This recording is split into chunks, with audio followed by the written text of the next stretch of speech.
बहू के सहित लेकर के आएंगे। बोले माताओं को कैसे मालूम था? बोले माताओं के पास भी बड़े बड़े सूत्र होते हैं महाराज, इनके पास भी बहुत बड़े बड़े तंत्र और सूत्र हैं जो अपना सारी जानकारी इनके पास रहती। हुआ ये कि एक दिन भगवान शंकर ज्योतिषी बनकर के अयोध्या में आए। भगवान शंकर विविध रूपों में आकर के भगवान की बाल लीलाओं का दर्शन करते। एक दिन भगवान शंकर ज्योतिषी बनकर के आ गए।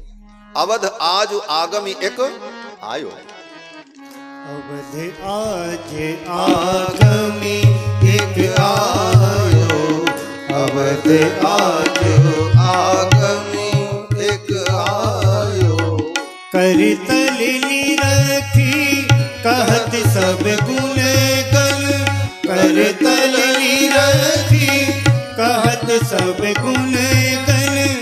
बहुतल परिचय पायो, बहुतल परिचय पायो। अवध आज आगमी एक आयो, अवध आज। ज्योतिषी बनकर के भगवान शिव आए। अवध आज आगम एक आयो, करतल निरख कहत सब गुणगन। बहुतन परिचय पायो। भगवान भोलेनाथ ने सोचा महल के अंदर हमको जाने की अनुमति कैसे मिलेगी, राजाधिराज है, और वहां रघुनाथ जी का दर्शन मुझे कैसे होगा, कोई भीतर जाने तो देगा नहीं, तो कुछ जुक्ति करनी पड़ेगी। तो भोले बाबा ने जुक्ति लगाई, ज्योतिषी बन गए और चेला काक भुसुंडी को साथ में ले लिया। अब पहले अपनी विद्या का प्रचार करें तब निमंत्रण आएगा। अयोध्या की गलियों में घूम घूम करके सबका हाथ देखने लगे। जिसका हाथ देखें भूत भविष्य वर्तमान सब बता दे। भगवान भोलेनाथ तो भूत भविष्य वर्तमान सब जानने वाले। अब जब सबका हाथ देख करके सब कुछ बता दें तब तो धीरे धीरे प्रचार हो गया चारों तरफ। बड़े अच्छे ज्योतिषी जी आए महाराज। करतल निरखी कहत सब गुणगन, हाथ देख करके सब बता देते हैं भूत भविष्य वर्तमान। धीरे धीरे ये चर्चा पूरे नगर में फैल गई और कहीं से चर्चा महल के अंदर भी पहुंच गई। माताओं को पता चला ऐसे ज्योतिषी जी आए। माताओं को बड़ा कुतूहल हुआ। माताओं ने दासी को भेजा और कहा जाओ ज्योतिषी जी को बुला के ले आओ। आदर पूर्वक ज्योतिषी जी बुलाए गए। भोले बाबा तो चाहते ही थे कि हमको बुलावा आ जाए, तभी तो महल में जाने का मौका मिलेगा। अब भोले बाबा आए, मैया कौशल्या ने उनको सुंदर आसन दिया, विराजमान किया, पूजन किया, वस्त्र धारण कराया, माला पहनाई, पूजन किया, दक्षिणा दी और फिर अपने लाला को लेकर के बैठ गई। और मैया ने कहा बाबा मेरे छोरे का हाथ देख करके कुछ भविष्य बताओ। माताओं को अपनी चिंता नहीं होती, अपने बच्चों ही की चिंता होती, इसके भविष्य में क्या होगा। तो भोले बाबा ने वर्णन किया। जन्म प्रसंग कहो कौशिक मिस सीय स्वयंवर गायो। जन्म प्रसंग सुनाया। माताओं ने कहा रे ज्योतिषी जी तो बड़े अच्छे हैं, जितनी बात बता रहे हैं सब एकदम सही बता रहे हैं। जन्म के समय जो जो घटना घटित हुई थी सबका यथावत वर्णन भगवान शिव ने किया। माताओं को बड़ा सुख मिला, ये ज्योतिषी जी तो बड़े अच्छे हैं, आगे की बात भी इनसे पूछ ली जाए। तो मैया ने कहा बाबा एक बात और बताओ, मेरे छोरों का ब्याह कैसे होगा, इनका विवाह कहां होगा। तो भगवान शंकर ने वो भी बता दिया। जन्म प्रसंग कहो कौशिक मिस सीय स्वयंवर गायो। भोले बाबा ने कहा एक विश्वामित्र नाम के महर्षि आएंगे और वो अपने यज्ञ की रक्षा के लिए रघुनंदन को और कुमार लक्ष्मण को लेकर के जाएंगे और फिर वहीं से वे श्री जनकपुर सीता स्वयंवर में पधारेंगे और वहां उनके द्वारा धनुर्भंग होगा और श्री जानकी उनका वर्ण करेंगी और फिर ठाकुर जी का वहीं पर विवाह होगा। ये सब बातें भगवान शंकर ने माताओं को बता दी। माताएं बड़ी प्रसन्न हुई। माताओं ने कहा उसके आगे क्या होगा। बोले बाबा ने सोचा अब आगे वाली बात तो बताने लायक नहीं है। क्यों? बोले आगे तो वन की यात्रा है। तो बोले बाबा ने कहा अब आगे की बात फिर कभी बताएंगे, हाँ फिर आएंगे तो बताएंगे, आज तो इतना ही है। ये बात माताओं को मालूम थी, इसलिए माताएं जानती थी विश्वामित्र जी आए हैं, अब लेकर के जाएंगे। तो कुमारों का विवाह होगा, इसलिए माताओं ने नहीं रोका। जननी भवन गए प्रभु चले नाई पद शीश। माताओं को प्रणाम किया और विदा हो गए। विश्वामित्र जी महाराज भगवान को लेकर के चले सरयू जी के किनारे किनारे अयोध्या से। विश्वामित्र जी को बड़ा आनंद आ रहा है, आज मुझे परम निधि मिल गई।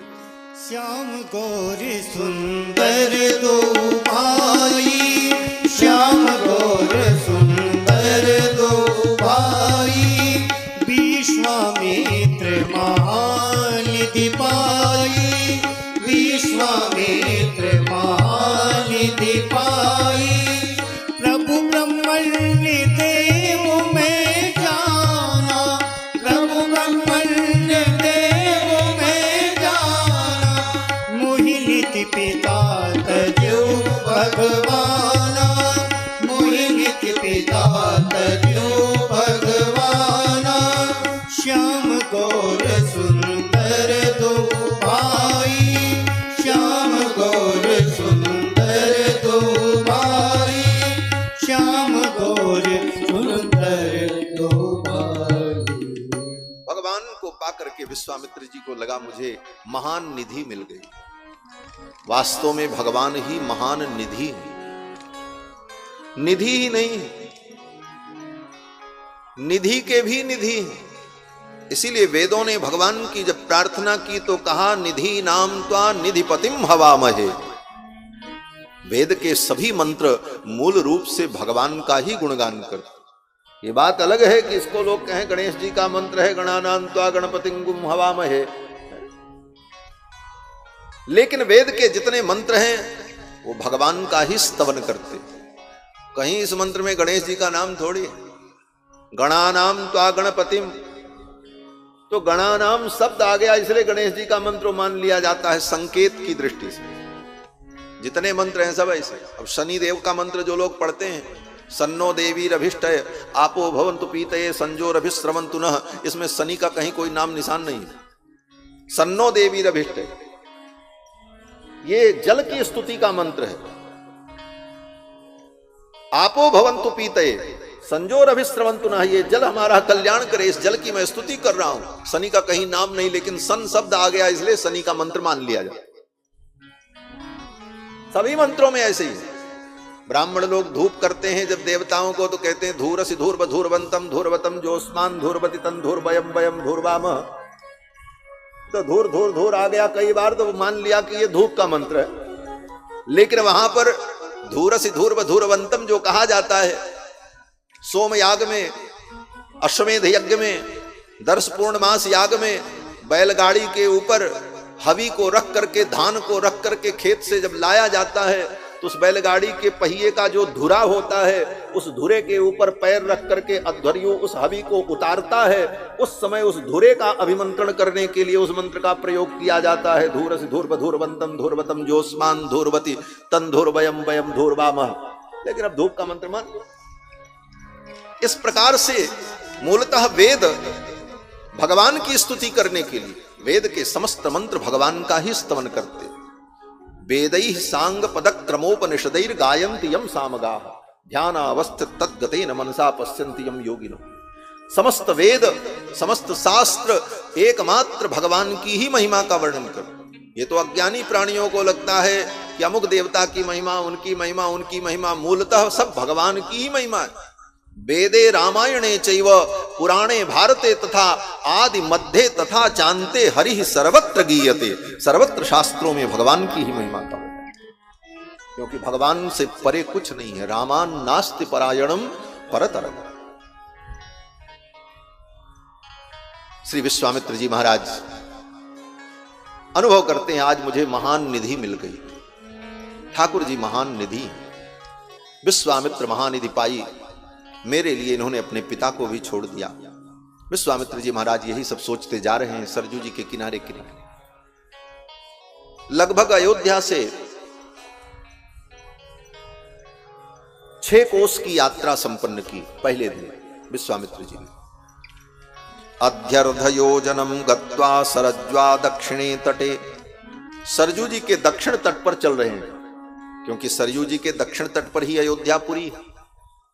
तो अयोध्यापुरी से सरजू जी के किनारे किनारे पूर्व दिशा की ओर विश्वामित्र जी महाराज भगवान को लेकर के चले। 1.5 योजन की यात्रा संपन्न हुई पहले दिन, 6 कोस की यात्रा। अर्धर्ध योजनम गत्वा सरज्वा दक्षिणे तटे रामेति मधुराम वाणीम विश्वामित्रोऽभ्यभाषत। 6 कोस की यात्रा जब हुई तब तक सायंकाल की वेला आ गई। विश्वामित्र जी ने सोचा भगवान तो हमें मिल गए, ठाकुर जी को हमने प्राप्त कर लिया, लेकिन अभी इनसे हमारा कोई संबंध नहीं बना। भगवान तो मिल गए लेकिन इनसे हमारा कोई संबंध नहीं बना। तो बोले संबंध की क्या जरूरत है?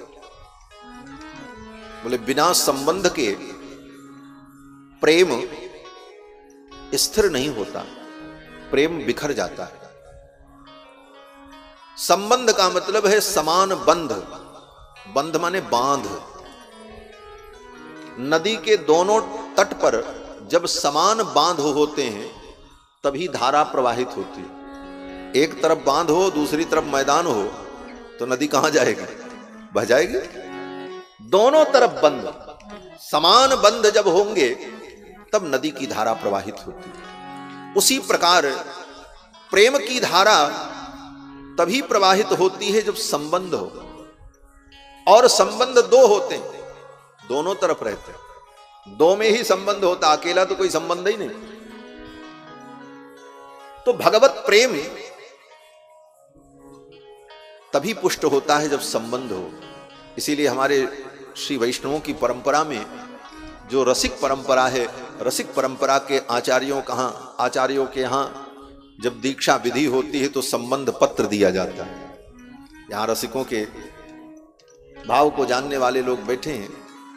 हमारी अयोध्या में श्री लक्ष्मण किला, श्री गोलाघाट स्थान जो रसिक परंपरा के स्थान हैं, उन स्थानों की आचार्य परंपरा में आज भी व्यवस्था है कि भगवत शरणागति होने के बाद उन भक्तों को संबंध पत्र दिया जाता है। आचार्यों से हम संबंध पत्र लेते हैं कि भगवान से हमारा क्या संबंध है, और उस संबंध को मानकर उस संबंध के भाव के अनुकूल चिंतन करते हुए हम भगवान की भक्ति करते हैं तो वह भक्ति परिपुष्ट होती है। इसलिए भगवान से कोई संबंध हो, ठाकुर जी को कुछ अपना बनाओ,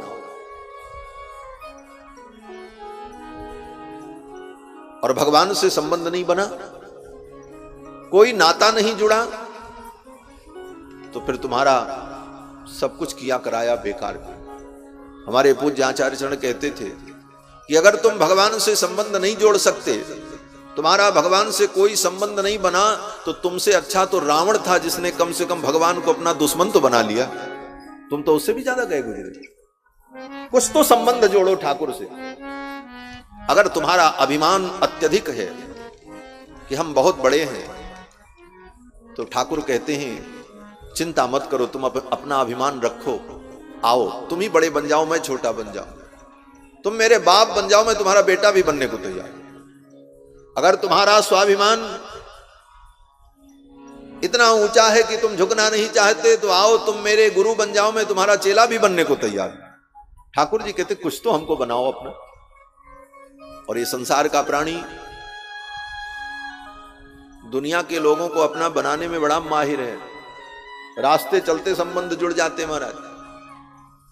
हमने देखा है, ट्रेन में बस में यात्रा करो, अब तो ट्रेन बस की यात्रा बहुत कम हो पाती, कभी नहीं, लेकिन जब हमने भी ट्रेन बस की यात्राएं की हैं तो महाराज बस में बगल वाली सीट पर कोई बैठता तो बगल वाला पूछता भाई कहां से, तो आदमी बता दे फला जगह से, तो अरे फला जगह उसी गांव के बगल में हमारे फलाने रिश्तेदार रहते हैं, तो वो कहता अरे वो तो हमारे फलाने संबंधी, कहीं न कहीं व्यक्ति संबंध ढूंढ लेता। आज भी आप बंबई दिल्ली में जाओ, कोई व्यक्ति इधर से गया तो व्यक्ति उससे संबंध ढूंढ करके कोई संबंध बना करके जुड़ जाता है। हमारे तो संसार के प्राणियों से संबंध जोड़ने में तो हम इतने कुशल हैं, और भगवान से संबंध जोड़ने में कितने कमजोर हैं, कोई संबंध नहीं। और संसार के संबंध को अपना मान करके उसका निर्वाह करते हैं, और भगवान से बोले भगवान से संबंध की बात करके हम केवल उसका व्यवहार करते हैं, बस निर्वाह नहीं करते। भगवान को भी ठगने लग जाते हैं। हमारे भगवान के सामने जाते हैं तो कहते हैं तुमेव माता च पिता तुमेव, तुम ही माता हो तुम ही पिता हो, तुमेव बंधुश्च गुरुस्तुमेव, तुमेव विद्या द्रविणम तुमेव, तुमेव सर्वम मम देव देव। और इतनी स्तुति करने के बाद कहते हैं महाराज मेरे बेटे की नौकरी लग जाए, मेरे बेटे का कारोबार चल जाए, मेरे पिताजी बीमार हैं ठीक हो जाएं। तो भगवान भी हंसते हैं, अभी तक तो तुम कह रहे थे तुमेव माता च पिता तुमेव और तुमेव बंधुश्च गुरुस्तुमेव, अब ये तुम्हारे संबंधी कहां से निकल आए। तो भगवान को भी एक प्रकार से हम केवल भगवान के साथ व्यवहार करते, ये व्यवहार नहीं, यथार्थ में भगवान से प्रेम करो, इन संबंधों को मानकर। कोई संबंध ठाकुर जी से मोहि तो ही नाते अनेक मानिए जो भावे, ठाकुर से अनेक नाते हैं, कोई संबंध तो मानिए। पिता तो रक्षक शेषी भर्ता गे और रमापति ही स्वाम्य आधारो ममात्मा च भोक्ता चेति मनोदिता। विश्वामित्र जी ने भी सोचा भगवान तो मिल गए लेकिन इनसे हमारा कोई संबंध नहीं हुआ, मैं इनको अपना क्या बनाऊं। तो विश्वामित्र जी ने सोचा इनको मैं अपना बाप बना लूं। विश्वामित्र जी ने सोचा ये बाप बनने लायक नहीं है, क्यों बोले इतने बड़े से हम हजारों वर्ष के वृद्ध है, कैसा लगेगा, लोग क्या कहेंगे। बोले ये बाप बनाने लायक नहीं। फिर विश्वामित्र जी ने सोचा इनको बेटा बना लें। फिर विश्वामित्र जी ने सोचा कि ये तो ऑलरेडी दशरथ जी के बेटा बन करके प्रकट है। पितरम रोचयामास तदा दशरथम नृपम, तो बेटा भी बनाना ठीक। विश्वामित्र जी ने सोचा इनको हम अपना गुरु बना लें। फिर विश्वामित्र जी ने सोचा नहीं नहीं, ये तो क्षत्रिय हैं और मैं ब्राह्मण हूं, ब्राह्मण का गुरु क्षत्रिय कैसे हो सकता है, ये तो गुरु भी बनने लायक नहीं। अंत में विश्वामित्र जी ने यही सोचा कि मैं इनका गुरु बन जाऊं, इनको अपना चेला बना लूं, ये संबंध बहुत बढ़िया, इनको मैं अपना चेला बना लूं, मैं इनका गुरु बन जाऊं। और ये महात्मा लोग चेला बनाने में बहुत आगे रहते हैं, और राम जी जैसा चेला मिल जाए तो फिर क्या बात है, आनंद ही आनंद। दुनिया के अहरे गहरों को चेला बनाने से अच्छा ठाकुर को ही अपना चेला बना लो, साधुता बन जाएगी, जीवन बदल जाएगा। राम जी जैसा चेला जिसको मिल जाए उस गुरु को क्या जरूरत होगी। विश्वामित्र जी ने सोचा इनको मैं अपना चेला ही बना लूं, और चेला बनाने में देर नहीं की महाराज। विश्वामित्र जी ने तुरंत कहा रामेति मधुराम वाणी, रामेति मधुराम वाणी। बड़े प्रेम से विश्वामित्र जी ने कहा राम मैं नहीं कह सकता, मेरे अंदर वो भाव ही नहीं निकलेगा महाराज। विश्वामित्र जी ने इतने भाव से कहा, ये महर्षि वाल्मीकि के शब्द बोल रहे हैं, रामेति मधुराम वाणी, राम इति मधुराम वाणी। हे राम, बड़े प्रेम से, बड़े दुलार से, बड़े लाड से विश्वामित्र जी कहते हैं रामेति मधुराम वाणी विश्वामित्रोभ्यभाषत।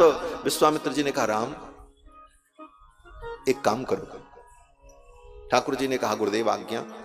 बोले गृहाण वत्स सलिलम मा भूत कालस्य पर्ययः, जाओ सरयू जी में जाकर के आचमन करके प्रोक्षण करके जल्दी से आओ।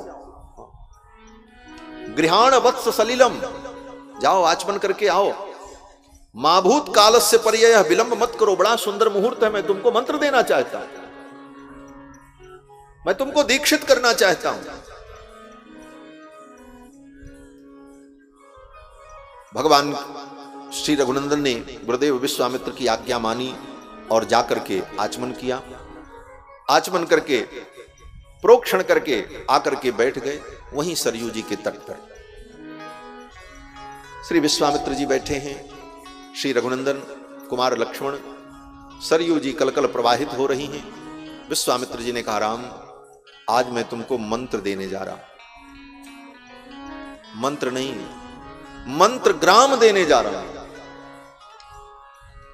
मंत्र तो एक होता है, एक मंत्र को मंत्र कहते हैं, और मंत्र ग्राम बोले मंत्रों का समूह।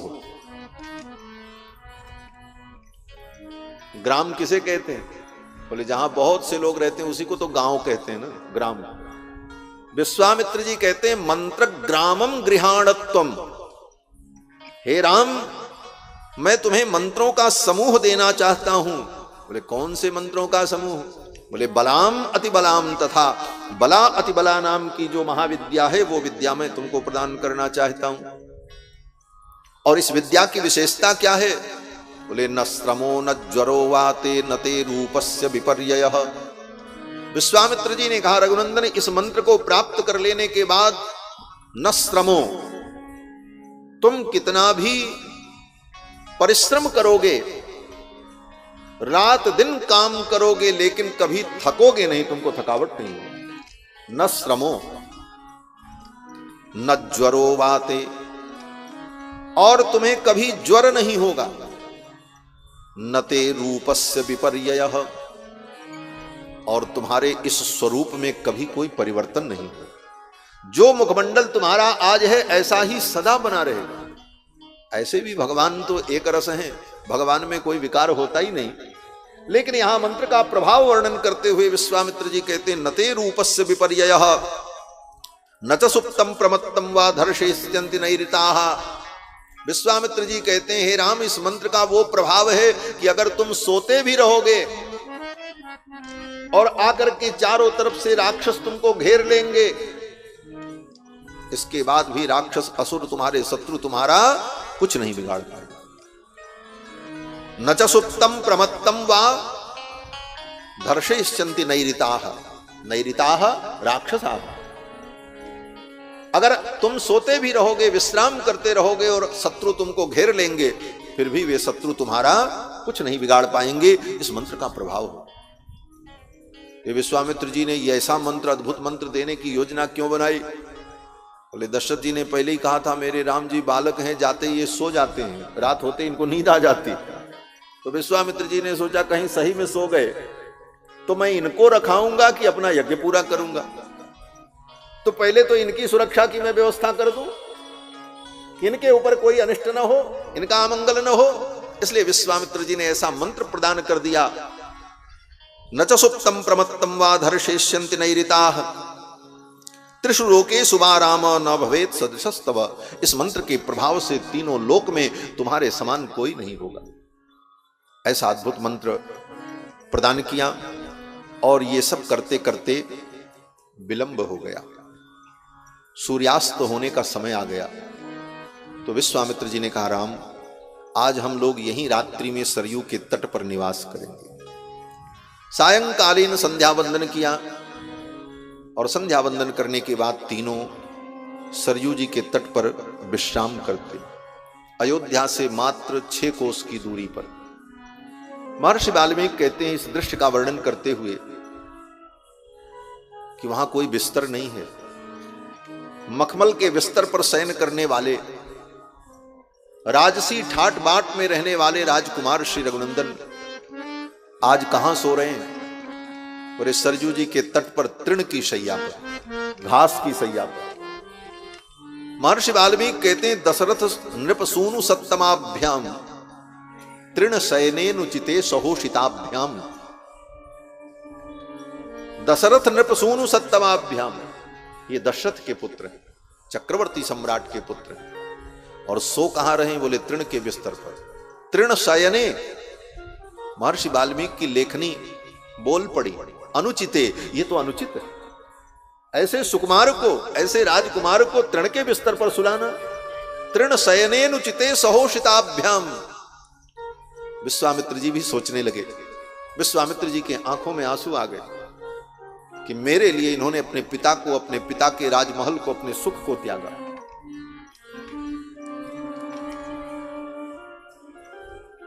और आज मैं अपने स्वार्थ के लिए इनको तृण की शैया पर सुला रहा हूं। इनको नींद कैसे आएगी? ये राजकुमार हैं, अयोध्या में सुखपूर्वक मखमल के बिस्तर पर जब सोते तब भी नींद नहीं आती।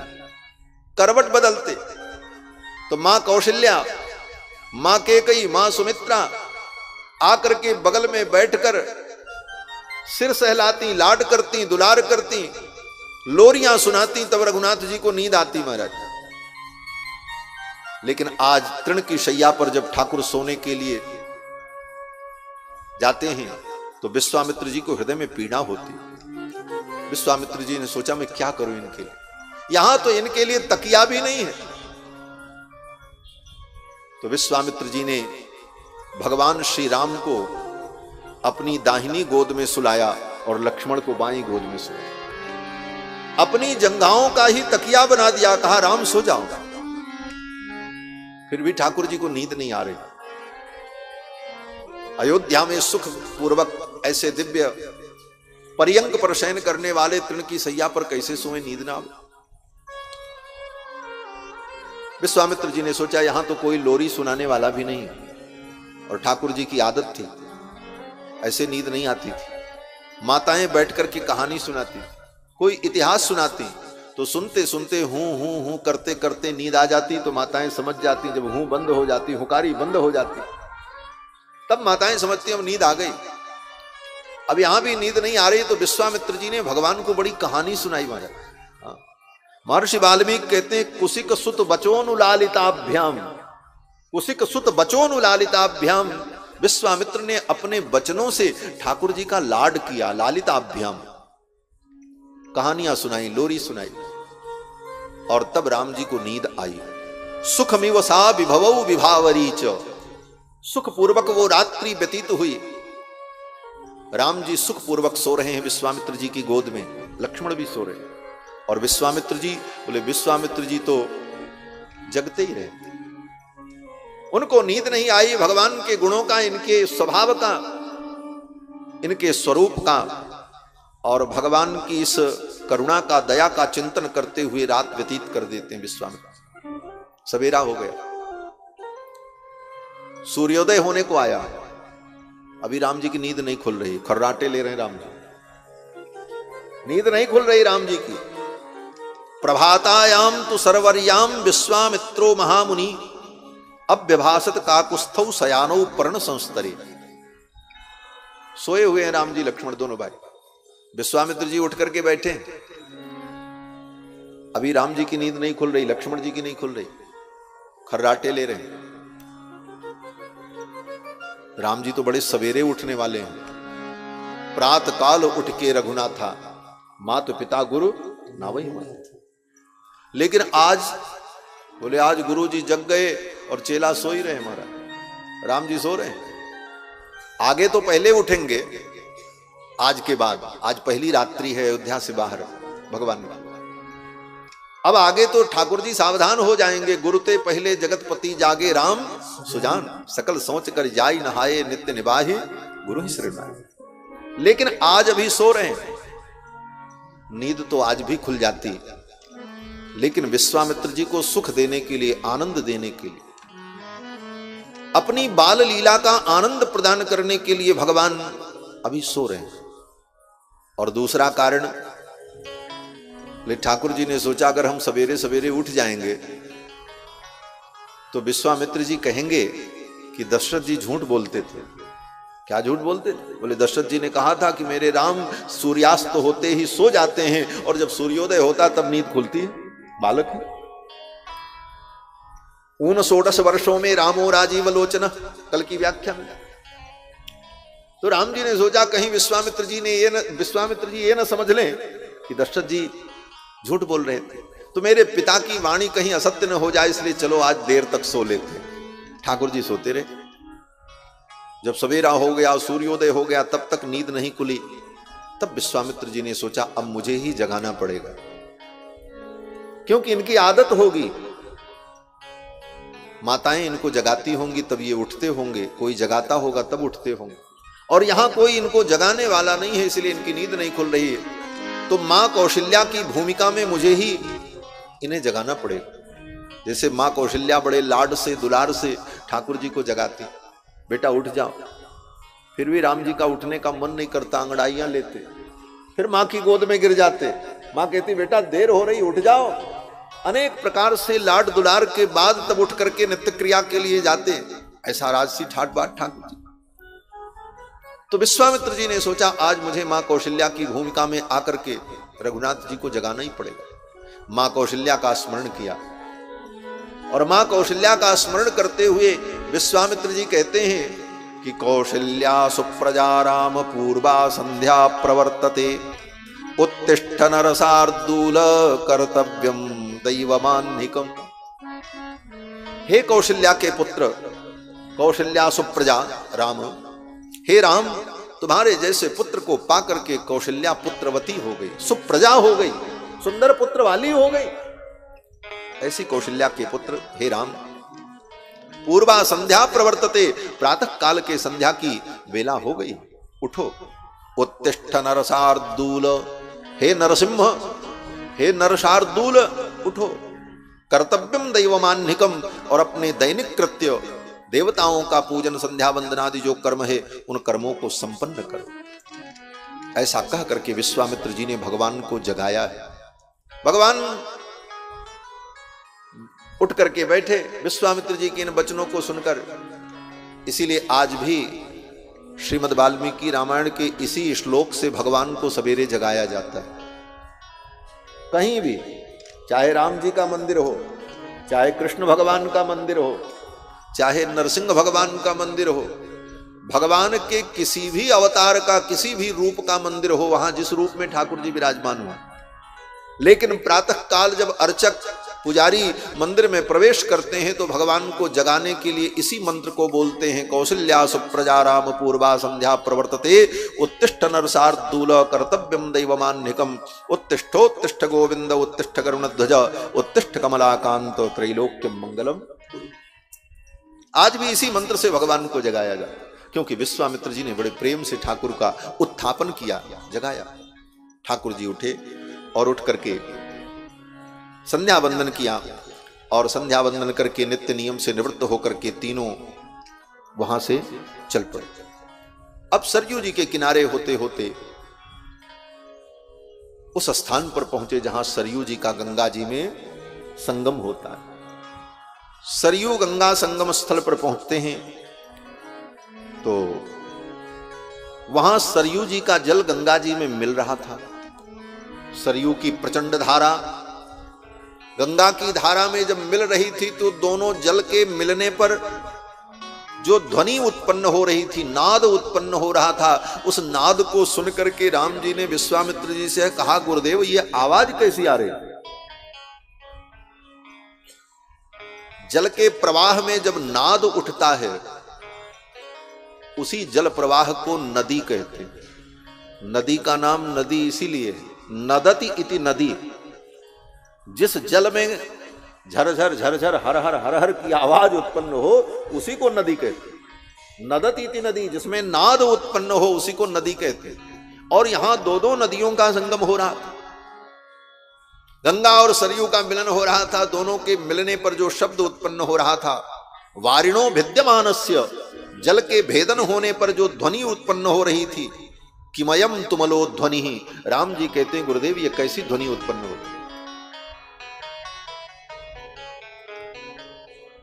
विश्वामित्र जी ने कहा, राम यहां पर सरयू नदी का गंगा नदी में संगम हो रहा है। तो राम जी विश्वामित्र जी से कहते हैं, गुरुदेव ये सरयू कौन है? राम जी कहते हैं, ये सरयू कौन है? अब सोचो, राम जी को यह नहीं मालूम है कि सरयू कौन है। 12 वर्ष के हो गए, अयोध्या में रहते हैं, रोज सरयू स्नान करते पिताजी के साथ में। सरयू जी ने इनको अपनी गोद में खिलाया और विश्वामित्र जी से पूछते हैं, ये सरयू कौन है? ये गंगा कौन है? ये कैसी ध्वनि उत्पन्न हो रही है? इन सारी बातों को जब भगवान ने पूछा तो विश्वामित्र जी ने बड़े विस्तार से बताया। कैलास पर्वते राम मनसा निर्मितम सरम। कैलास पर्वत पर ब्रह्मा जी ने अपने मन से एक सरोवर निर्मित किया, और उस सरोवर से जो सरिता प्रकट हुई उन्हीं का नाम सरयू है। ये वही सरयू है। सब जानते हुए राम जी विश्वामित्र जी से ऐसा पूछते हैं इसलिए कि विश्वामित्र जी को सुख देने के लिए। क्या सुख? बोले जैसे पिता को अपने बालक की बाल लीलाओं को, बाल चपलता को देखकर सुख होता है, वह सुख देने के लिए विश्वामित्र जी को भगवान ऐसी लीला करते हैं। जैसे बच्चों को लेकर के आप बाजार घूमने जाओ तो बच्चे साथ में जाएं बाजार घूमने के लिए, कहीं घूमने के लिए, तो कोई चीज देखते हैं तो पूछते हैं ये क्या है, हर चीज जानने की इच्छा होती, ये क्या है। उसी प्रकार से भगवान विश्वामित्र जी से पूछते हैं ये ध्वनि कैसी है। तो विश्वामित्र जी कहते हैं 2 नदियों का संगम। बोले कौन 2 नदियां? बोले एक सरयू एक गंगा। तो राम जी कहते हैं सरयू क्या है, ये गंगा क्या है। अब विश्वामित्र जी सब कहानी बताते जा रहे हैं। इस प्रकार से सहज बालक के समान लीला करते हुए भगवान विश्वामित्र जी को सुख दे रहे हैं। इसी भाव का वर्णन गोस्वामी तुलसीदास जी ने किया। पैठत सरनी सिलन चढ़े चितवन। विश्वामित्र जी के साथ भगवान जा रहे हैं, रास्ते में देखा मट्टी का बहुत ऊंचा टीला। राम जी दौड़ करके उस टीले पर चढ़ गए और चढ़ करके चारों तरफ का नजारा देखने लगे। अब तो विश्वामित्र जी डरने, अरे बेटा नीचे आओ नीचे आओ, कहीं पैर सरक गया कुछ हो गया तो। किसी प्रकार बुलाते। फिर थोड़ी दूर चले, आगे एक सरोवर दिखाई पड़ा। उस सरोवर के अंदर कमल खिले थे। तब तक राम जी उस सरोवर के अंदर चले गए कमल फूल तोड़ने के लिए। अरे विश्वामित्र, अरे राम राम आगे मत जाओ पानी होगा।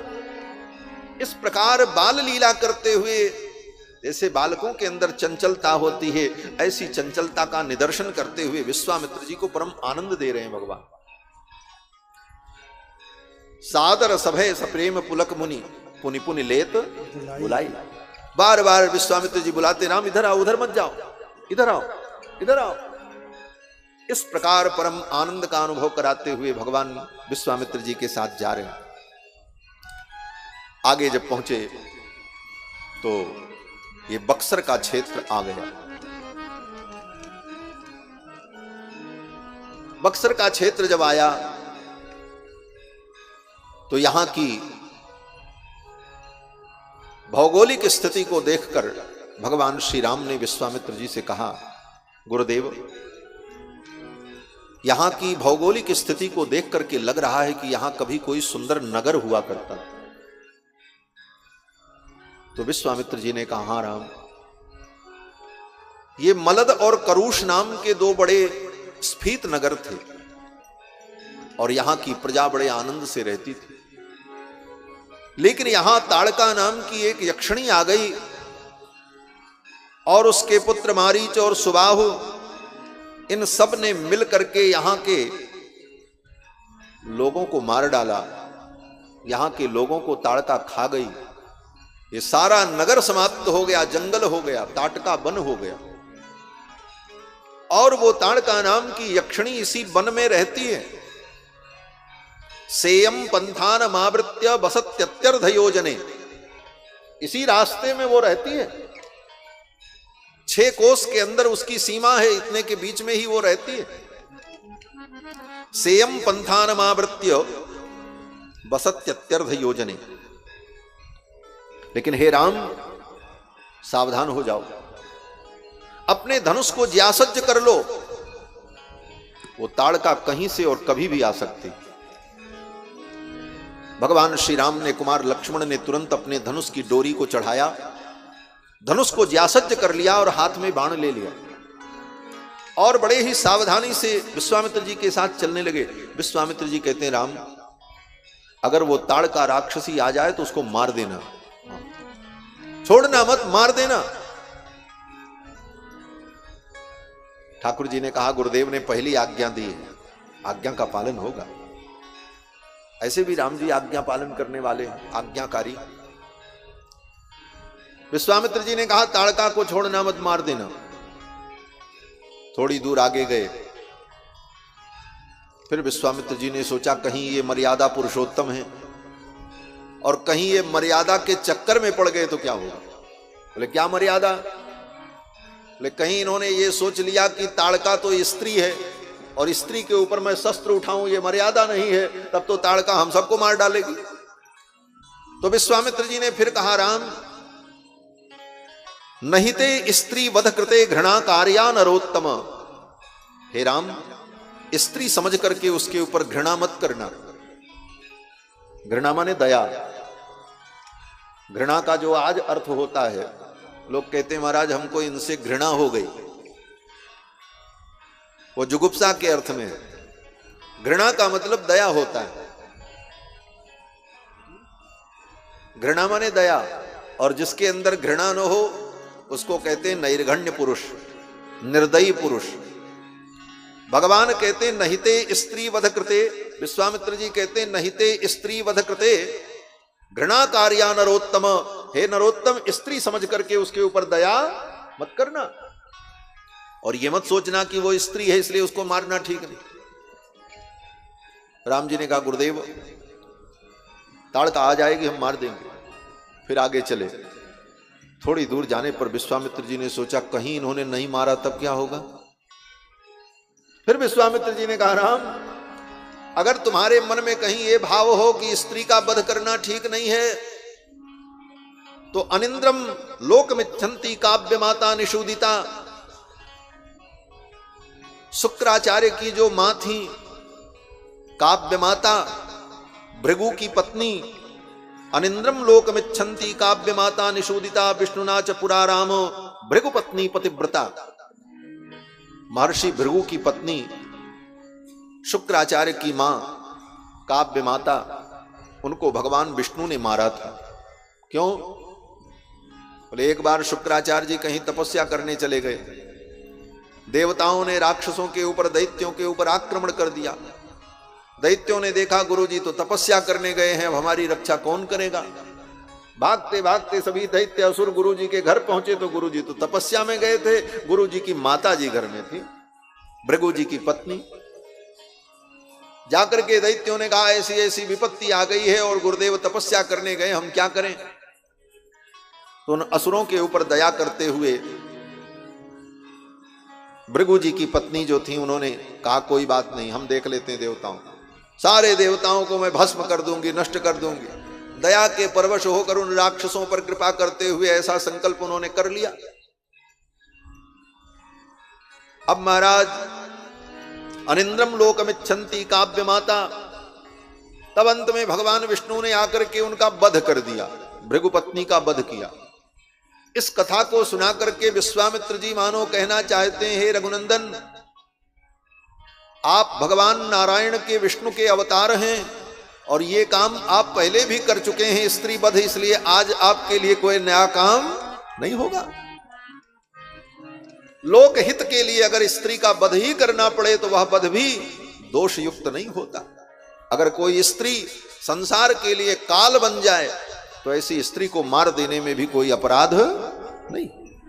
इसलिए हे राम, अगर वो राक्षसी आ जाए तो तुम मार देना। ठाकुर जी ने कहा मार देंगे। फिर आगे चले। थोड़ी दूर जाने पर विश्वामित्र जी ने फिर कहा राम देखो, वो ताड़का आ जाए तो मार देना। एक बार नहीं, दो बार नहीं, तीन बार नहीं, चार बार नहीं, 5 बार विश्वामित्र जी ने रास्ते में कहा कि राम वो ताड़का आ जाए तो मार देना।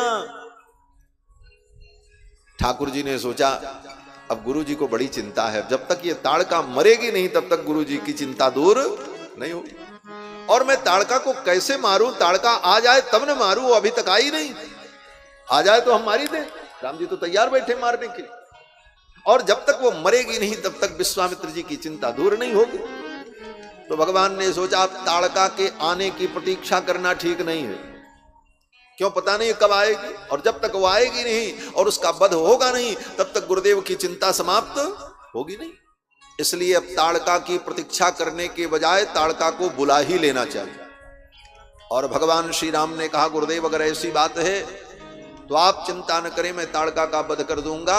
भगवान श्री राम ने अपनी धनुष की डोरी को ऐसे पकड़ा, एवं मुक्ता धनुर्मध्ये बद्ध्वा मुष्टि मरिंदमः। ऐसा कहते हुए राम जी ने धनुष की डोरी को ऐसे मुट्ठी से पकड़ा और खींचा कान तक, बिना धनुष के, केवल डोरी को खींच रहे हैं। ज्याघोष मकरोत तीव्रम दिशा शब्देन नादयन, और डोरी को खींच करके राम जी ने ऐसे छोड़ा तो ऐसी टंकार हुई कि पूरा जंगल कंपायमान हो गया, पूरा जंगल हिल गया भगवान श्री राम की डोरी की टंकार से। ज्याघोष मकरोत तीव्रम दिशा शब्देन नादयन, भगवान के धनुष की ज्या के घोष से दशों दिशाएं गुंजायमान हो गई। ताड़का सो रही थी, उसकी नींद खुल गई महाराज। तो पूरा जंगल कंपायमान हुआ तो ताड़का की नींद खुल गई। कैसी ध्वनि कहां से आई, और अट्टहास करती हुई चिल्लाती हुई ताड़का दौड़ पड़ी। जब दौड़ी महाराज विशाल रूप धारण करके, उद्यम्य बाहुं गर्जन्तीं, दोनों भुजाओं को ऊपर ऐसे उठा करके गर्जना करती हुई ताड़का दौड़ती हुई आ रही उधर से। विश्वामित्र जी ने देखा, विश्वामित्र ने कहा, राम इस ताड़का को मार देना। भगवान श्री राम ने धनुष पर बाण चढ़ाया और ताड़का को मारने के लिए तैयार हुए। तब तक ताड़का उधर से गर्जना करती हुई आ रही थी। भगवान ने सोचा विश्वामित्र जी को थोड़ी और हम अपनी लीला दिखा दें। ये ठाकुर जी भी बड़े विचित्र हैं हमारे। ठाकुर जी ने सोचा थोड़ी बाल लीला का इनको और आनंद प्रदान करें। जब ताड़का उधर से आई महाराज गर्जना करती हुई, तो भगवान श्री राम और लक्ष्मण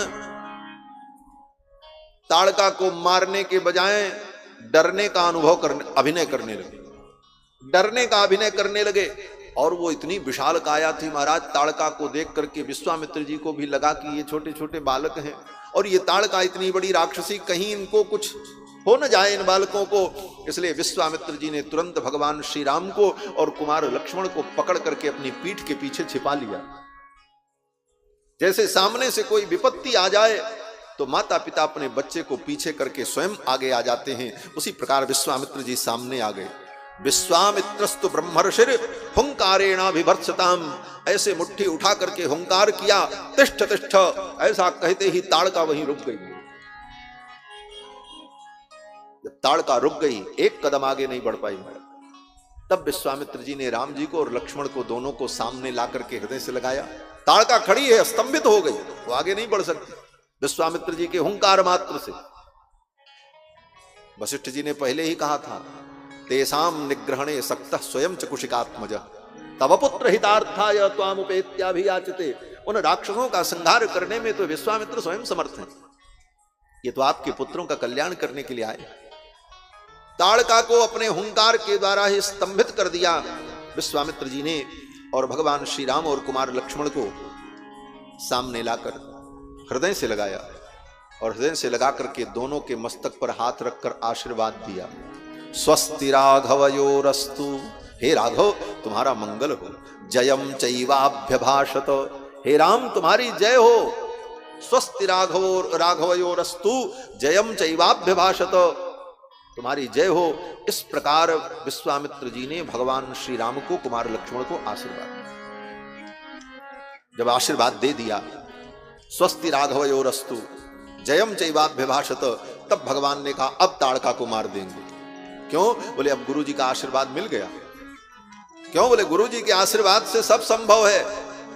इसीलिए कहते हैं गुरु मेहरबान तो चेला पहलवान, गुरु मेहरबान तो चेला पहलवान। ठाकुर जी ने कहा गुरु जी का आशीर्वाद मिल गया, अब ताड़का को मारने में विलंब नहीं करना चाहिए। पहले भी मार सकते थे, लेकिन गुरु जी के आशीर्वाद की आकांक्षा थी राम जी को। गुरु जी का आशीर्वाद मिल जाए तब मैं ताड़का। क्यों? बोले गुरुदेव के आशीर्वाद से अगर मैं ताड़का को मारूंगा तो मेरे मन में अभिमान नहीं आएगा, मेरे मन में यह होगा मैंने ताड़का को मारा तो गुरु जी के आशीर्वाद से, गुरु जी की कृपा से मैंने कार्य। ऐसे ही मैं ताड़का को मार देता तो मेरे मन में अभिमान हो जाता कि मैंने ताड़का को मारा। अब अगर मैं ताड़का को मारूंगा तो मेरे अंदर यह भाव होगा कि गुरुदेव की कृपा से, गुरु की कृपा से मैंने ताड़का का संहार किया, गुरु जी के आशीर्वाद से यह कार्य संभव हुआ। इसलिए गुरु के आशीर्वाद की आकांक्षा थी। विश्वामित्र जी ने कहा कि स्वस्ति राघवयोरस्तु जयम चैवाभ्यभाषत। तब तक लक्ष्मण जी ने भगवान श्री राम से कहा भैया मैं अपना काम कर लूं।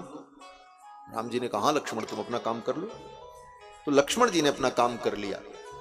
क्या किया लक्ष्मण जी ने? बोले लक्ष्मण जी ने ताड़का का नाक कान काट लिया। ताड़का का भी नाक कान लक्ष्मण जी ने काटा है, शूर्पणखा का तो काटा ही काटा है। एक और राक्षसी है, उसका नाक कान भी लक्ष्मण जी ने काटा है, उसका नाम अयोमुखी है, दंडकारण्य में मिली थी, उसका भी नाक कान लक्ष्मण जी ने काटा है। वाल्मीकि रामायण में ये सब वर्णन है।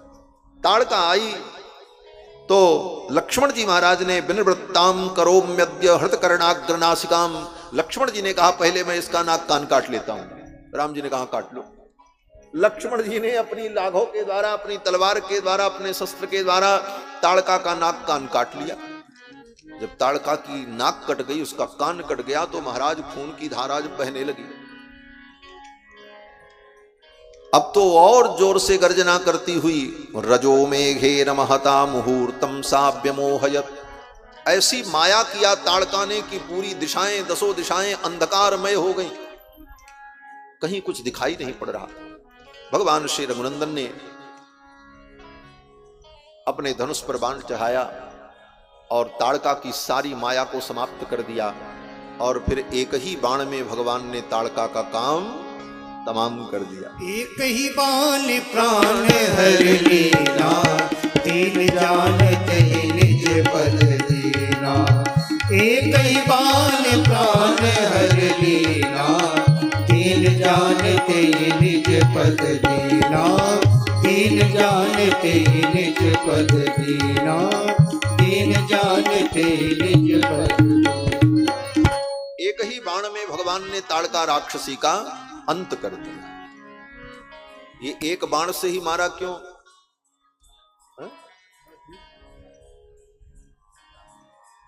एक ही बाण प्राण हर लिया। वास्तव में भगवान के बाण का यह पराक्रम है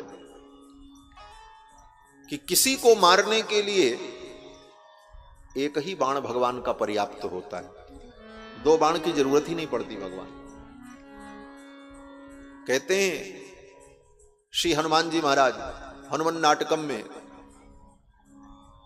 द्विसरह नाभिसंधत्ते द्विस्थापयति नास्त्रतान दुर्ददाति न चार्थिभ्यो रामो दुर्नाभिभाषते।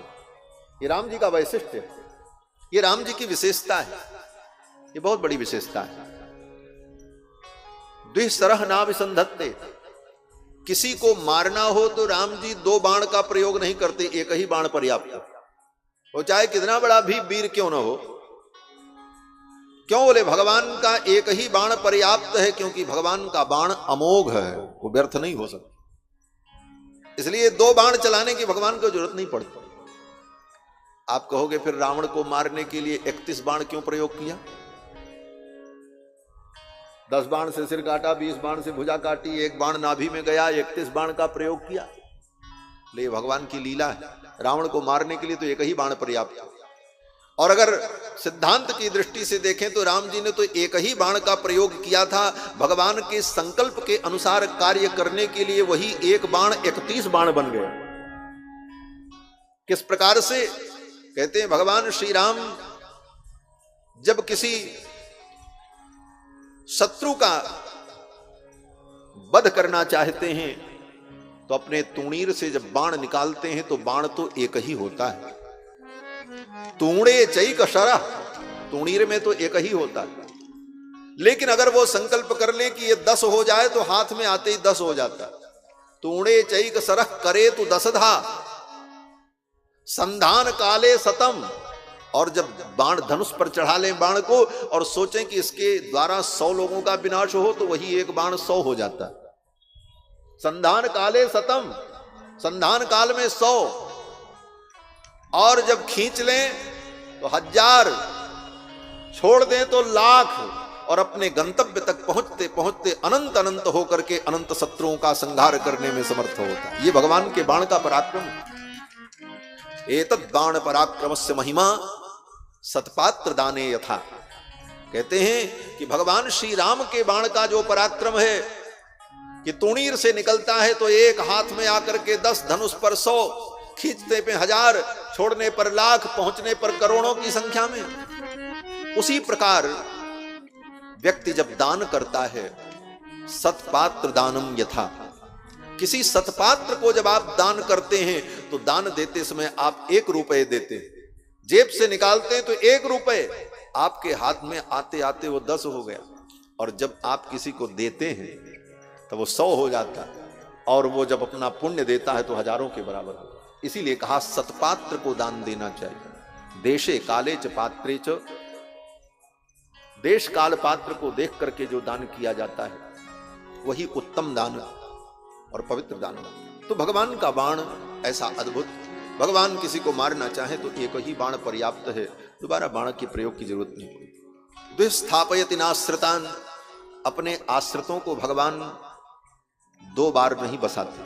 अगर कोई उजड़ गया, कोई व्यक्ति बेघर हो गया तो राम जी की शरण में आ जाए तो राम जी उसको 2 बार नहीं बसाते, 1 ही बार बसाते।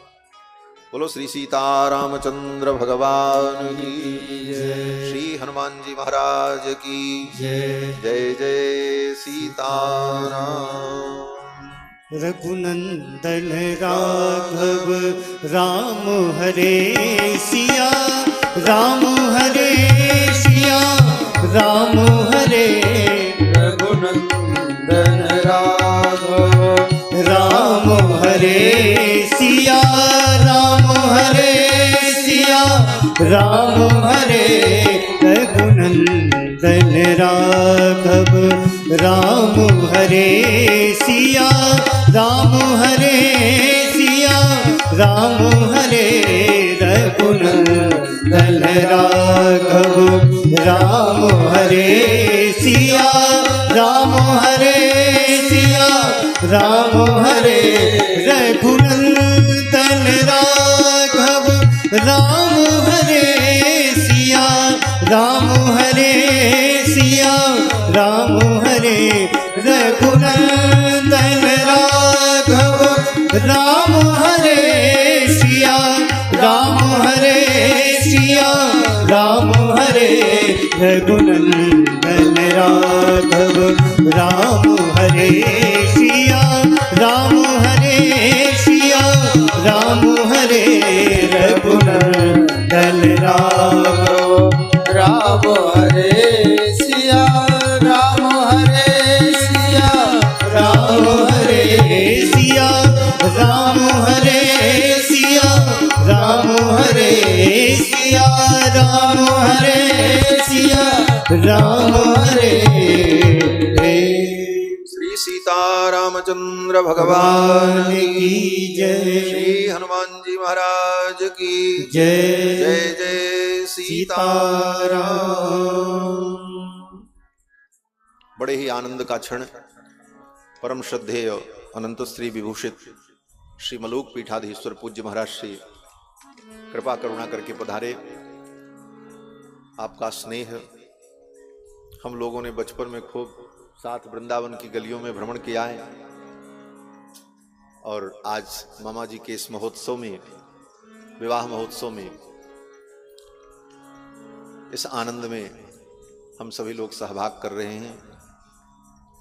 प्रातः काल भी मटकोर की वृद्धि में मृदाहरण के उस विधान में हम सभी लोगों ने भगवान की दिव्य लीला का रस लिया और आज ठाकुर जी की बारात से ही महाराज जी होकर के आ रहे हैं।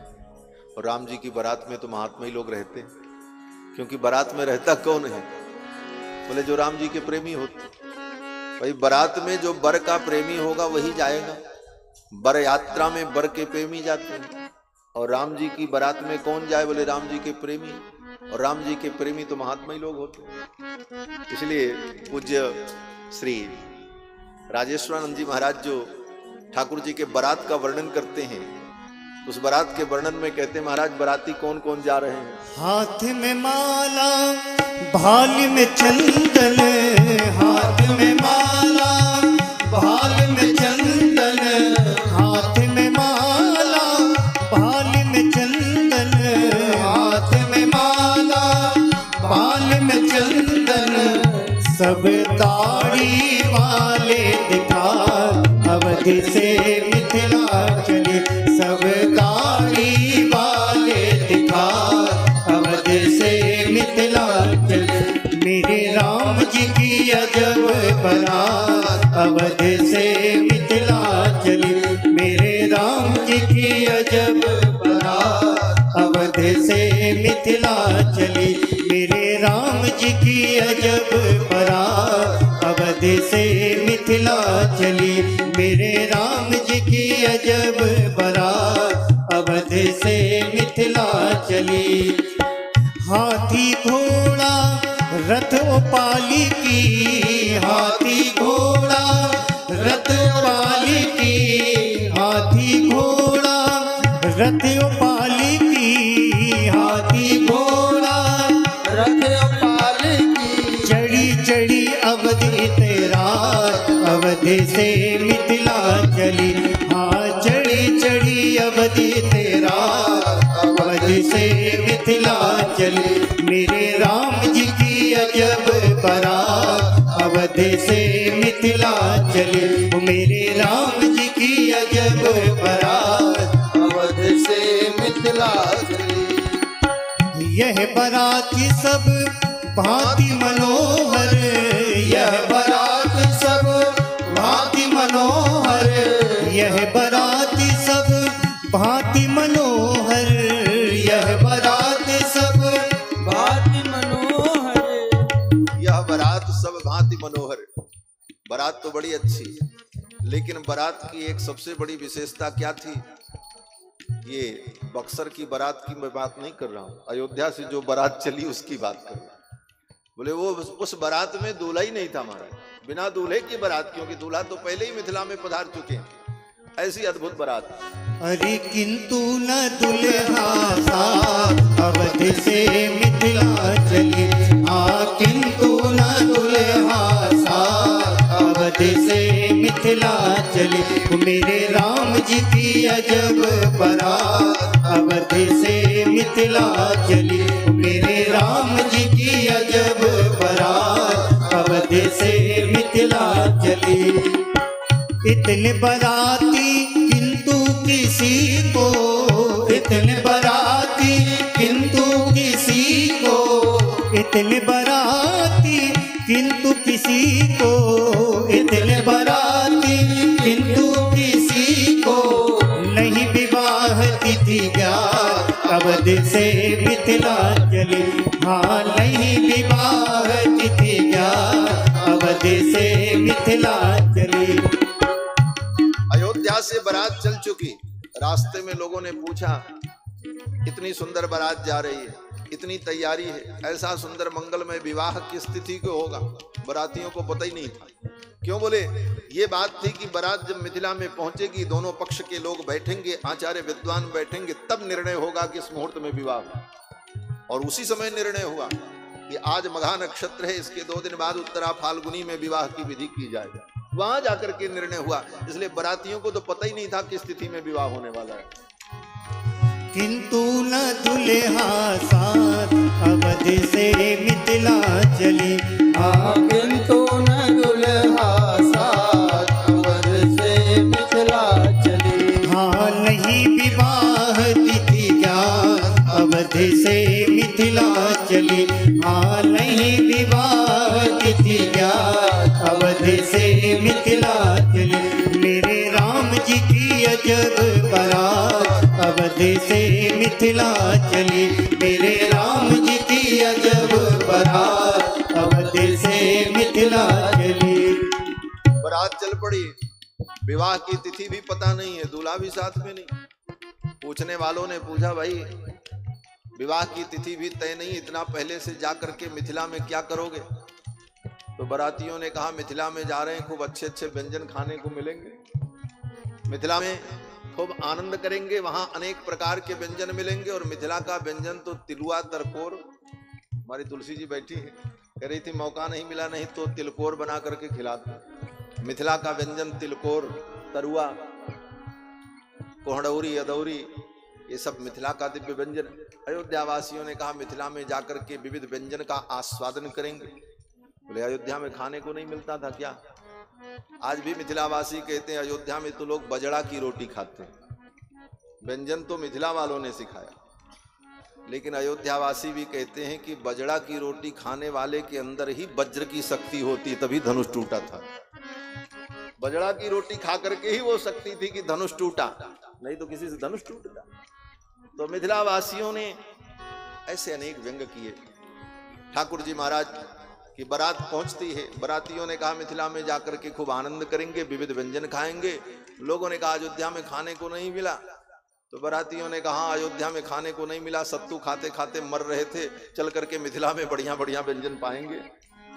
मिथिला में बहु व्यंजन मिलेंगे, मिथिला में बहु व्यंजन मिलेंगे, मिथिला में बहु व्यंजन मिलेंगे, मिथिला में बहु व्यंजन मिलेंगे। यहाँ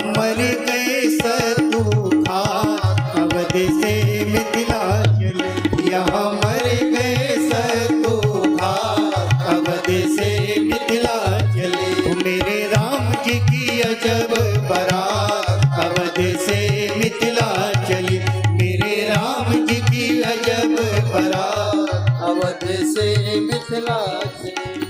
सखियन के सुनि व्यंग बचन बर, सखियन के सुनि व्यंग बचन बर, सखियन के सुनि व्यंग बचन बर, सखियन के सुनि व्यंग बचन बर, राजेश मुस्कान अवध से मिथिला चली। हाँ राजेश मुस्कान अवध से मिथिला चली। मेरे राम जी की अजब बारात अवध से मिथिला चली। मेरे राम जी की अजब बारात अवध से मिथिला चली।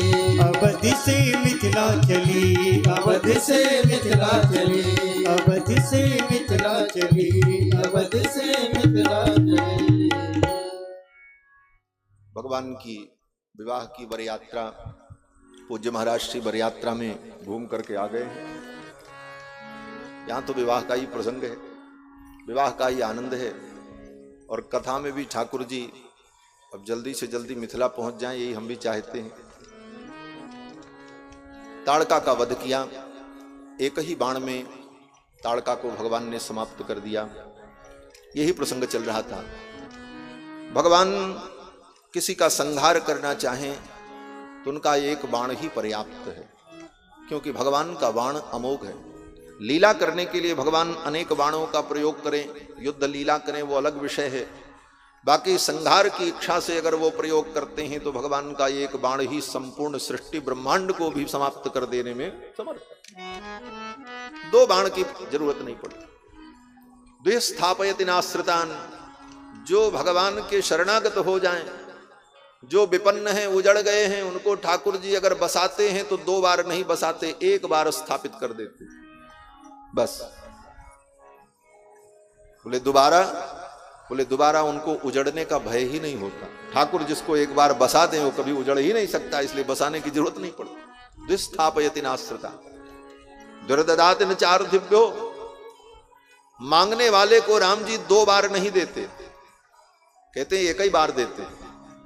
किसी ने कहा बड़े कंजूस होंगे, दोबारा नहीं देते। बोले नहीं, कंजूस नहीं है, भगवान इतने उदार हैं कि एक बार में ही इतना दे देते हैं कि दोबारा उसे मांगने की जरूरत ही नहीं पड़ती। दुर्ददाति न चार्थिभ्यो। और चतुर्थ वाक्य तो इतना महत्वपूर्ण है श्रीमद् वाल्मीकि रामायण का कि रामो दुर्ना विभाषते, राम जी दो बार नहीं बोले, एक बार जो कह दिया उस पर अडिग सोच समझ करके बोलते हैं, इसलिए ठाकुर जी को दो बार नहीं बोलना पड़ता। जो कह दिया वो कह दिया। दो बार वो व्यक्ति बोलता है जो बिना सोचे समझे बोलता है, उसे अपना निर्णय बदलना पड़ता है। लेकिन ठाकुर जी जो कह देते हैं वो कह देते हैं। रामो दुर्ना विभाषते, इस वाक्य को लेकर के ही भगवत पाद श्री रामानुजाचार्य ने शरणागति गद्य में इसका चिंतन किया है कि हे प्रभु, आप दो बार नहीं बोलते हैं, ये बात भी आपने ही कही है। जब मां कैकेयी ने कहा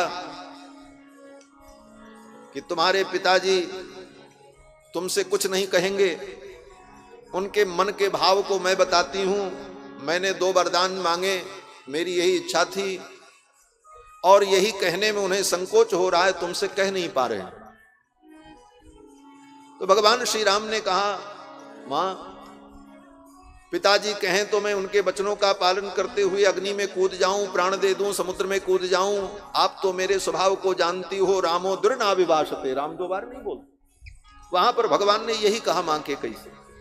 तो महर्षि भगवान श्री रामानुजाचार्य शरणागति गद्य में भगवान की शरणागति करते हुए यही चिंतन करते हैं कि आपने विभीषण शरणागति के प्रसंग में कहा है, सक्रदेव प्रपन्नाय तवास्मीति च याचते अभयम सर्वभूतेभ्यो ददाम्ये तद्व्रतम मम।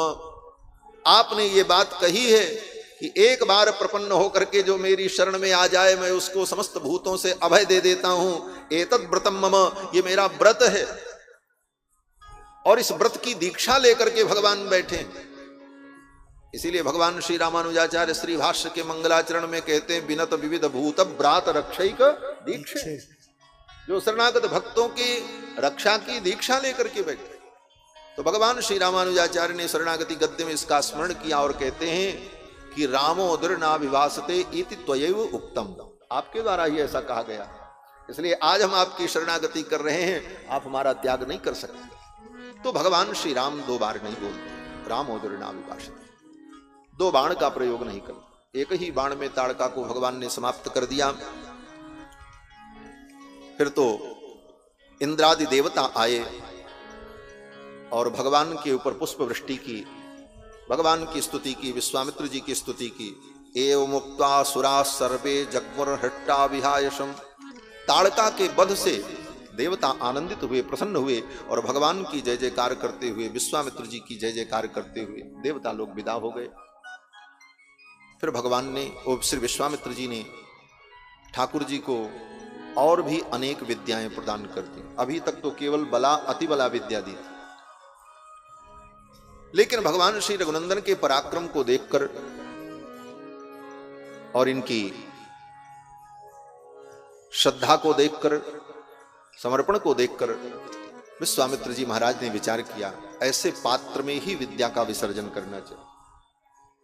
विद्वानों के लिए भी, विद्वान को विद्वान बनने में बहुत बड़ी समस्या नहीं होती। व्यक्ति परिश्रम करके, श्रम करके, विद्या प्राप्त करके विद्वान हो जाता है, लेकिन उससे भी बड़ी समस्या उसके जीवन में होती है कि इस विद्या को हम किसे प्रदान करें, ये विद्या किस पात्र में हम दें। उस पात्र की तलाश में जीवन चला जाता हमारा। बड़े बड़े महापुरुषों के मुख से दास ने सुना है कि बड़े बड़े विद्वान महापुरुषों के जीवन में यह होता है कि कोई उन्हें ऐसा, उनके मन के अनुकूल पात्र नहीं मिल पाता जिसमें वो अपनी समस्त विद्या को, अपने ज्ञान को, अपने अनुभव को उड़ेल सके, दे सके। आज विश्वामित्र जी के साथ भी यही। आज तक विश्वामित्र जी को जीवन में कोई ऐसा व्यक्ति मिला ही नहीं जिसमें सारी योग्यता उन्होंने देखी हो और जिसको समझा हो कि मैं अपनी सारी विद्या, अपनी शक्ति, अपना सब कुछ उसे दे दूं। आज राम जी को देखकर विश्वामित्र जी को लगा, इनसे अच्छा कोई अब मुझे में नहीं मिलेगा। इसलिए विश्वामित्र जी ने अपनी समस्त विद्याएं, समस्त आयुध, जो कुछ उन्होंने जीवन में संग्रह किया था, वो सब भगवान श्री राम को समर्पित कर दिया। आयुध सर्व समर्पिके प्रभु निज आश्रम आली।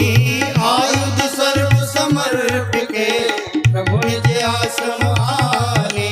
कंद मूल फल भोजन दीन भगत हित जानी। कंद मूल फल भोजन दीन भगत हित जान। दीन भगत हित जान, दीन भगत हित जान। समस्त आयुध, विद्याएं, मंत्र राम जी को समर्पित कर दिया। वो सारी विद्याएं मूर्तिमान होकर के प्रकट हो गई, मूर्तिमती होकर के प्रकट हो गई। उन सारी विद्याओं को भगवान ने प्रणाम किया और भगवान ने कहा, आप सब आकर के मेरे मन में प्रतिष्ठित हो जाओ। वो जितने अस्त्र शस्त्र थे, जितनी विद्याएं थी, वो कोई अस्त्र शस्त्र ऐसे नहीं थे कि बंदूक हो, लाठी जैसे रहे, उनको ढोना पड़े, उठा करके कहीं रखना पड़ा। सब मंत्रमय थे, दिव्य थे। देवता के रूप में आए और भगवान ने उनको प्रणाम करके स्वीकार किया और सब जाकर के भगवान के मन में प्रतिष्ठित हो। अब जब आवश्यकता लगेगी भगवान स्मरण करेंगे, वो सारी विद्याएं, सारे अस्त्र शस्त्र प्रकट होंगे। इस प्रकार सर्वस्व समर्पण करके, यही विश्वामित्र जी का सर्वस्व समर्पण है। जब तक सर्वस्व समर्पण न हो तब तक शरणागति कहां होती। सब कुछ भगवान को अर्पण कर दिया। कुछ हमने किया और कुछ नहीं किया, इसका मतलब अभी हम भगवान से चौर्य कर रहे हैं, चुरा रहे हैं। विश्वामित्र जी ने अपना सब कुछ, और विश्वामित्र जी के पास था क्या? अस्त्र शस्त्र विद्याएं ही थी। राजपाट तो सब पहले ही छोड़ के चले आए थे। उसके बाद भी जो उनके पास शक्तियां थी, जो मंत्र था, वो सब कुछ भगवान को अर्पित कर दिया, संपूर्ण समर्पण कर दिया। और फिर भगवान को लेकर के आश्रम में आए और कहा, राम, ये मेरा आश्रम है। एष पूर्वाश्रमो राम वामनस्य महात्मनः। ये भगवान वामन का आश्रम है। एष पूर्वाश्रमो राम। हे राम, ये वामन महर्षि, वामन भगवान का पूर्वाश्रम है। वामन भगवान ने यहां तप किया है। मानो ये कह करके विश्वामित्र जी कहना चाहते हैं, हे प्रभु, ये आपका ही आश्रम है, क्योंकि आप ही तो वामन बने थे। आप कहीं बाहर नहीं आए हो, पराई जगह नहीं आए हो, आप अपने घर में आए हो, ये आपका ही आश्रम। आप यहां रह करके तप कर चुके हो। मानो ये आपका ही आश्रम। अब विश्वामित्र जी महाराज भगवान को लेकर के जब आए आश्रम में, अब तो जितने ऋषि मुनि महात्मा थे सब दौड़े दौड़े आ गए राम जी को देखने के। महर्षि वाल्मीकि कहते हैं, तम दृष्ट्वा मुनयः सर्वे सिद्धाश्रम निवासिनः, सिद्धाश्रम में निवास करने वाले जितने मुनि महात्मा थे सब राम जी को देख करके आनंदित हो गए। कहते हैं, उत्पत्त्योत्पत्त्य सहसा विश्वामित्र मपूजय, उत्पत्त्योत्पत्त्य सहसा, उछल उछल करके राम जी को देखने लगे महाराज, क्योंकि सबने घेर लिया राम जी को। एक दो महात्मा तो थे नहीं, हजारों मुनि महात्मा थे। अब सबके बीच में राम जी, और राम जी कितने बड़े, बोले 12 वर्ष के। दोनों बातें हैं, 19 वर्षों में रामो राजीव लोचना, गोविंद राज स्वामी जी के अनुसार 12 वर्ष की अवस्था, अन्य आचार्यों के अनुसार 16 वर्ष में कुछ कम।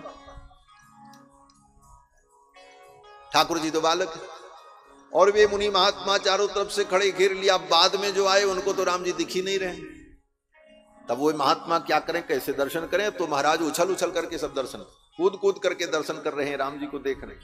इस प्रकार सबने भगवान का दर्शन किया, परम आनंद का अनुभव किया। उत्पत्त्योत्पत्त्य सहसा विश्वामित्रम पूजयन, इधर तो ये सब हुआ। विश्वामित्र जी ने कहा, राम मेरे इस आश्रम का नाम सिद्धाश्रम है, लेकिन केवल नाम सिद्धाश्रम है, आज तक सिद्धि नहीं मिली। जब जब मैं सिद्धि को प्राप्त करने के लिए यज्ञ करता हूं, मेरा यज्ञ अपूर्ण रह जाता है। लेकिन हे राम, अब तुम्हारे आने से ये सिद्धाश्रम यथार्थ में सिद्धाश्रम हो जाएगा। अभी तक तो केवल नाम था इसका सिद्धाश्रम। पहुंचते ही भगवान श्री राम ने विश्वामित्र जी से कहा, गुरुदेव आज ही आप अपने यज्ञ की दीक्षा ग्रहण करें, कल नहीं, आज ही। मानस जी के अनुसार तो प्रात कहा मुनिसन रघुराई, निर्भय यज्ञ करो तुम जाई। लेकिन यहां तो भगवान श्री राम कहते हैं, गुरुदेव अद्यैव दीक्षाम प्रविश, आज ही आप अपने यज्ञ की दीक्षा ले लीजिए और यज्ञ प्रारंभ करिए। अद्यैव दीक्षाम प्रविश भद्रम ते मुनिपुंगव, सिद्धाश्रमोयम सिद्ध स्यात्, इसका नाम सार्थक हो जाए। सिद्धाश्रमोयम सिद्ध स्यात् सत्यमस्तु वचस्तव, हे प्रभु आपकी वाणी सत्य हो जाए। आपने इसको सिद्धाश्रम कहा है तो आज ये सिद्धाश्रम हो जाए, आज ही आप दीक्षा ग्रहण करें। और फिर तो विश्वामित्र जी महाराज ने यज्ञ की दीक्षा ग्रहण की। भगवान श्री राम, कुमार लक्ष्मण दोनों भाई धनुष बाण लेकर यज्ञ की रक्षा के लिए सतत सावधान होकर के खड़े हैं, यज्ञ की रक्षा कर रहे हैं और निश्चिंत होकर, चिंता मुक्त होकर के श्री विश्वामित्र जी महाराज यजन कर रहे हैं।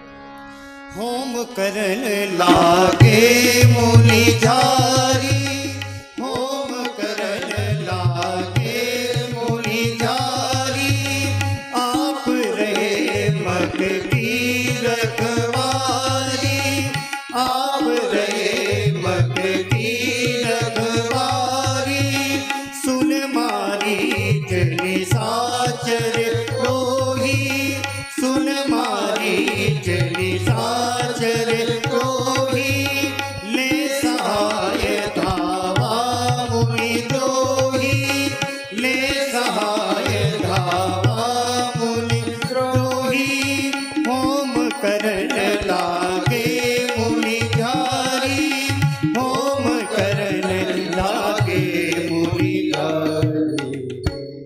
विश्वामित्र जी महाराज यज्ञ करने लगे। मंत्र पाठ प्रारंभ हुआ।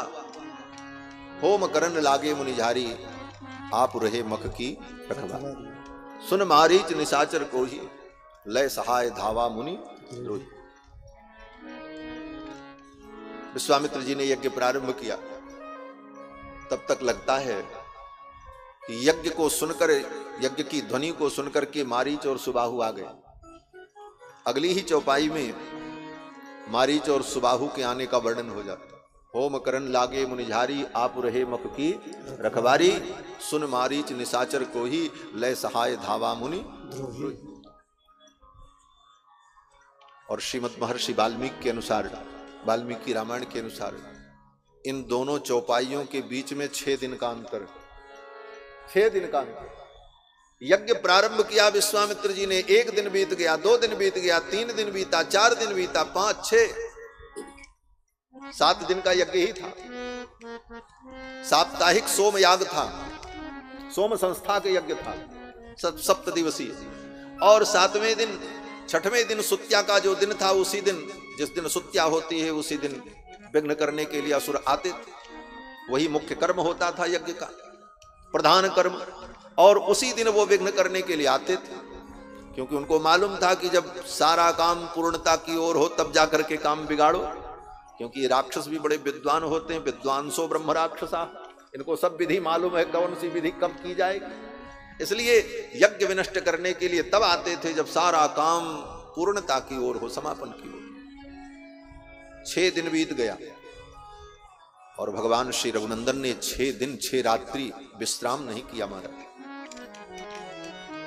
6 दिन 6 रात्रि लगातार जगते रहे दोनों भाई।